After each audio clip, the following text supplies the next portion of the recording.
Pokemon Go's Fashion Week for 2025 is being taken over by an organization run by a man whose own clothes look like they hate him. So with that comes a lineup change, and so Giovanni here is going to have Shadow Palkia at that last spot.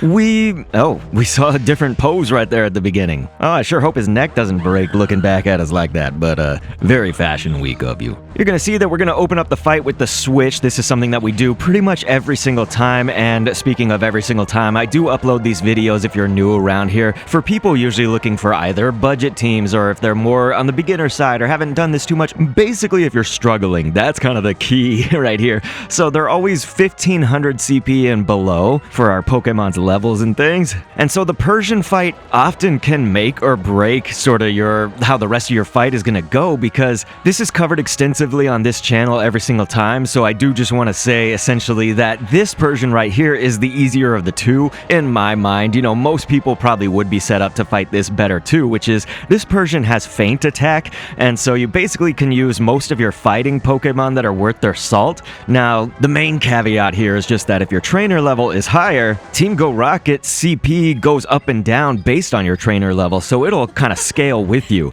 This account that we're playing from is level 41, and so, you see, I never change the CP amounts, right? So like 1500 CP Poliwrath fighting a 7421 Persian right now. Your Persian may be in the 6,000s if you're kind of much lower, but it may just be like around 7,000, you know, let's say if you're in the upper 30s or something. The point being that I'm always beating them at the 1500 and below threshold, which means that you could theoretically have Pokemon that I'm using and go up to 3,000 CP if you can, you know, 2,000, whatever you can do. But ultimately, here's more of the principles that you want to know as we're experiencing some lag. What the... Oh my gosh, okay, let's just work with it, dude. That'll create a little bit more of the challenge, I'd say, because, yeah, the game's been acting a little bit funky with this Fashion Week update. It looks like we're fine now. Anyway, so that's not the principle you want to use.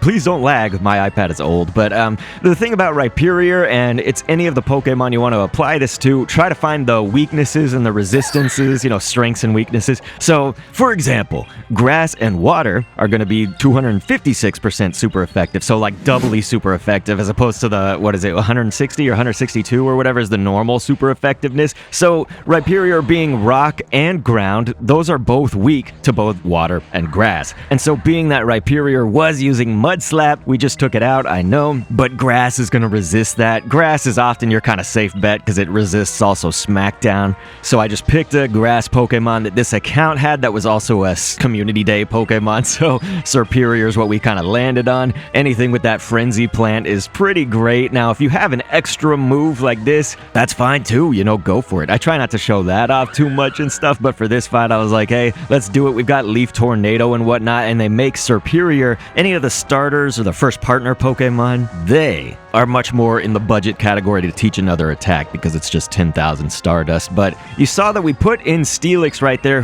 that's who we intend essentially to be Palkia's main fight. But what we did was we took advantage once again of that stun time. So this was something I should have mentioned way back. I think I flashed it on screen here if there's editing for this, but we'll go back to the point now verbally, is just that every single time that you use a charge move, or if they do it as well, but also switching and feinting works too, is that Team Go Rocket, you see this Palkia standing still right there. We had just used Power Up Punch, right? So here we go. We're going to do another charge attack and you're going to see. So after we get it, we're going to go excellent. Poliwrath use Power Up Punch. 1, 2, and we can get 3 attacks in, and then that's when he's going to send in his last attack. So that will KO us right there, which is planned, of course, but you see, as we get KO'd, right, we switched in Steelix, and look, 1, 2, 3, we can get another attack in right there. 4, I'm going to kind of over-generate this energy. But yeah, you saw Palkia was doing nothing for like 3 of those attacks, right? So that's the point. So that's why you're always kind of trying to switch out when you can, you know, be looking at your switch timer. Again, this is for people who are struggling, you know, some people are just like, nah, I just use 4,800 billion CP Pokemon and just kind of overpower and outmuscle and, you know, whatever, that's fine, I guess.